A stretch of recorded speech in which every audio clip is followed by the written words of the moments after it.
Hi, my name is Nadia, and I'm here to talk to you today about how to become a minimalist, how to live your life without so much stuff and clutter.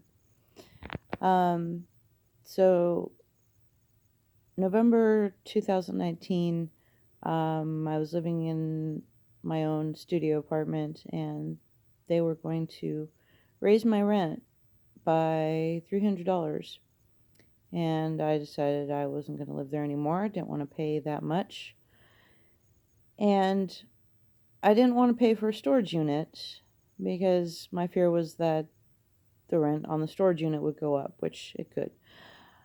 So, looking at all the stuff that I had, I'd realized that there were things that I was hanging on to for easy 20 something years, clothes that I hadn't fit into for several years, just stuff. And it kind of took an extreme situation for me to realize that stuff doesn't make up who I am. I am what I am who I am. Like I make who I am. And stuff doesn't define me. And I think it's because we live in a society where, the more stuff you have, the more of a person you are, or it makes up who you are, essentially. And I don't believe that to be true. I believe that your heart and your soul, your spirit, your magic, your essence is what makes you who you are. So instead of just boxing everything up and taking it to Goodwill, um, I decided to do it in a different way. I wanted to find good homes for my stuff. You know, um, every time that I've moved over the years, I've purged um, my stuff. I've gotten rid of stuff, but not to this extreme. This was huge. Like, I got rid of, I'd say, 85-90% of my stuff. It was a lot. Huge. And now everything I have fits in 2 carloads.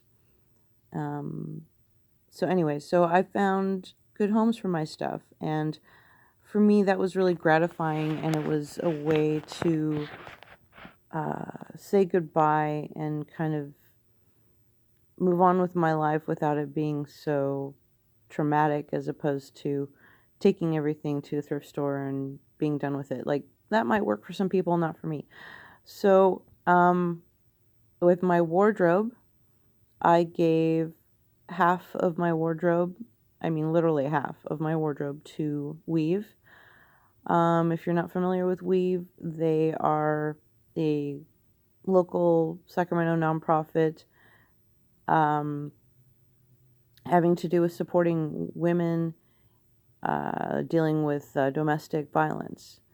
And I did have an ex that was abusive, and We've helped me through some of that. Um, so it was very gratifying to give my half my wardrobe to Weave. And then I had a friend in September of 2019 who lost everything he had in a house fire. Like, he barely escaped with his life, so he lost everything. And I gave him dibs on everything I was giving away, pretty much. Because when he lost his home, I couldn't help him financially.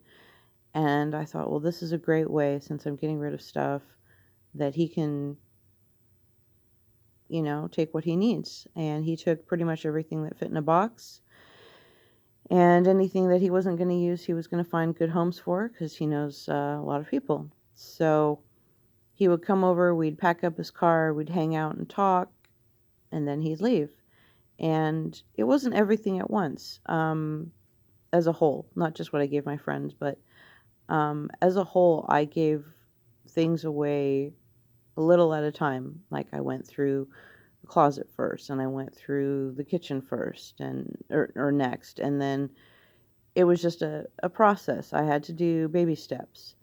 So anyway, very gratifying to help my friend who had lost his home. Um, the majority of my stuff, I would say, I went to him, so I'm very glad to help him. Um, any books, music, DVDs that I gave away, um, I didn't give away too much because that was stuff, especially my movies. I wasn't going to give that stuff away, but I had, I think, a couple boxes worth, and I gave them to the Sacramento Public Library along with some board games. They do take board games if you're ever wanting to donate stuff. Um, I am a huge fan of the Sacramento libraries. I've given them lots of support over the years, donated what I can. Um, but I've gotten borrowed so many books and movies, and not to mention I've went to some of their events, taken some classes, pot sticker class, olive oil tasting class. So to give back to the library is very gratifying for me. So I'm glad I found, or I did that with my books, movies, and music and board games. Like I said, a couple boxes worth. Um, and then the rest of my stuff, there was some odds and ends stuff. I just gave it away to people on Facebook. Not for money. It was more, here's where I am. You want it, you can pick it up. And that was it. Had a coworker who helped me get rid of other big bulky items, took them to the dumpster, and yeah, people were picking through them. Whatever, have at it. So that is ultimately what I did to start becoming a minimalist, and I feel that I might need to do another little purge, but not ready for that yet.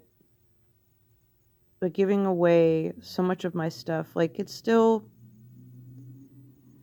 I think in the back of my head, some of those things just kind of sit with me, resonate with me. I think about them just because they were with me for so long, and I know I'll eventually let it go.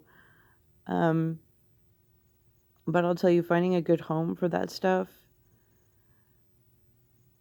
I couldn't have done it a better way, a more beautiful way. Wasn't looking to get money off of anything. It was more find a good home for stuff. If I'm going to do this, which I'm only going to do it once, I'm going to do it right. And if you're trying to become a minimalist to get rid of stuff, I would suggest you do 3 piles. 1, what you're going to keep, what you're going to donate, what you're going to throw away. Um, Keep in mind if you're going to donate to a thrift store, to give them a call or check out their website to see what they do not accept.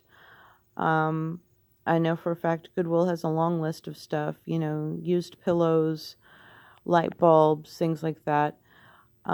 If you are having difficulty letting go of stuff, um, if it's clothing, if you haven't worn it in a year, donate it. That was my rule of thumb.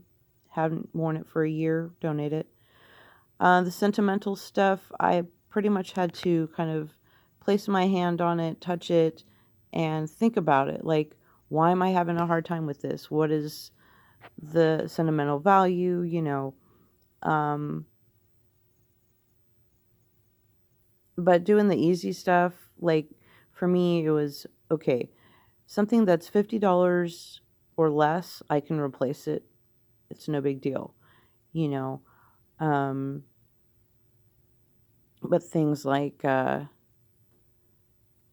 things that are hard to find, or just like my juicer. My juicer, I'll probably never find the juicer that I have because it's just, it's like 10 years old, still works, small, easy to wash, love it. So wasn't going to get rid of that. Um, but yeah, it's not as hard as you think, but you have to be ready to do it. I kind of was and I kind of wasn't, so that's why I did it slowly at a pace that I was comfortable with. Um, but I'll tell you, since I've moved, One, it's easier to move. And two, I can find things a lot easier. And I've also realized, okay, nope, you got rid of that. So let it go. If I'm looking for something that I forgot that I'd given away. But for the most part, it's been really nice being able to find stuff easily, that I don't have to move one thing to find another, that, oh, it's right there. And I'm not proud of the fact that I've moved 3 times in 4 months, but it's been super easy to pack and super easy to move. Like, I can do it in a day, no problem. Couple hours to pack, couple hours to move, I mean, if that. And like I said, everything I own now is 2 carloads, pretty much. Two carloads in my car anyways. But yeah, it's so much nicer not to have all these things burdening me, and I do feel that it was affecting my overall energy. So it's a better way to live, and it's, no, not for everybody, but I'll tell you, stuff doesn't make you who you are. Never has, never will.